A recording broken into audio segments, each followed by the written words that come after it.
Assalamualaikum warahmatullahi wabarakatuh. Waalaikumsalam warahmatullahi wabarakatuh. Selamat siang semuanya. Siang, Pak. Apa kabar kalian hari ini? Alhamdulillah.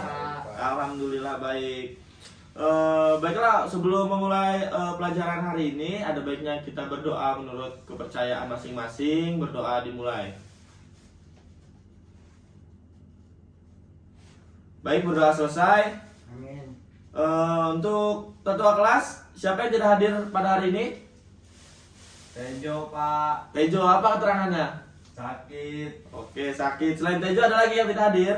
Budi, Pak. Budi, apa Budi keterangannya? Main layangan, Pak. Astaga, Alfa jadi ya Budi ya. Baik, untuk materi yang akan kita bahas pada hari ini adalah materi teks eksposisi. Sebelumnya ada yang tahu apa itu teks eksposisi? Ya, Pak. Ya, silakan Bayu. Teks eksposisi adalah sebuah bentuk teks atau tulisan yang memuat tentang informasi maupun pengetahuan. Pintar Bayu, 100 untuk Bayu. Nah, agar kalian lebih paham di sini Bapak sudah menyediakan contoh teks eksposisi. Jadi kalian tinggal melihat dan membacanya. Jadi silakan ambil ke depan. Oke, Pak. Makasih ya, Pak. Ya. Dipelajari ya. Baik, Pak. Baik, kita bahas bersama. Baik, secara umum teks eksposisi adalah sebuah bentuk teks atau tulisan yang memuat tentang informasi maupun pengetahuan. Teks eksposisi sendiri memiliki tujuan untuk memberikan penjelasan atau uraian mengenai suatu ide pokok, pikiran, pendapat, informasi maupun pengetahuan kepada pembaca tanpa bermaksud mempengaruhi. Hal ini yang membuat tujuan teks eksposisi adalah memberitahukan informasi atau pengetahuan berdasarkan fakta sesuai dengan sudut pandang tertentu. Lalu unsur-unsur teks eksposisi. Setelah kita mengetahui pengertian teks eksposisi, selanjutnya kalian akan saya ajarkan mengenai tentang unsur-unsur teks eksposisi. Suatu teks dapat dikatakan sebagai teks eksposisi jika ada dua unsur utama. Apa saja unsur utama teks eksposisi? Ada yang tahu? Belum, Pak. Dua unsur utama yaitu memiliki gagasan dan mengandung fakta. Penjelasannya adalah memiliki gagasan. Unsur yang pertama dari teks eksposisi yaitu teks yang mengandung sebuah gagasan. Teks eksposisi sendiri memiliki banyak gagasan seperti penilaian, komentar, dan saran dari penulis terkait suatu topik yang sedang dibahas. Lalu teks eksposisi mengandung fakta. Unsur kedua dari teks eksposisi adalah mengandung fakta yang sebenarnya.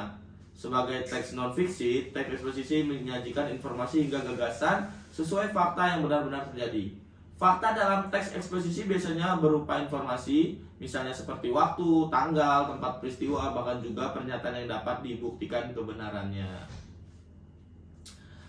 Lalu kita akan membahas ciri-ciri teks eksposisi. Ada yang tahu ciri-ciri teks eksposisi apa saja? Ya, Pak. Ya, silakan Bayu. Ciri-ciri teks eksposisi itu ada 5. Apa saja? Yang pertama itu memberikan informasi atau pengetahuan. Lalu yang kedua menggunakan bahasa yang baku. Betul. Yang ketiga berisi tentang sebuah fakta. Iya. Lalu format penulisan singkat, jelas, dan padat. Yang terakhir bersifat objektif dan tidak memihak. Betul, 100 untuk Bayu. Terima kasih Bayu sudah menjawab.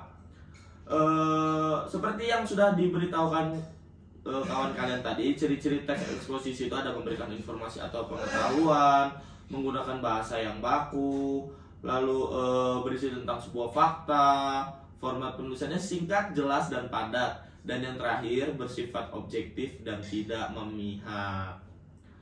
Lalu struktur teks eksposisi. Ciri teks eksposisi, penjelasan tentang struktur teks eksposisi itu adalah tesis, rangkaian argumen, penegasan ulang, seperti itu.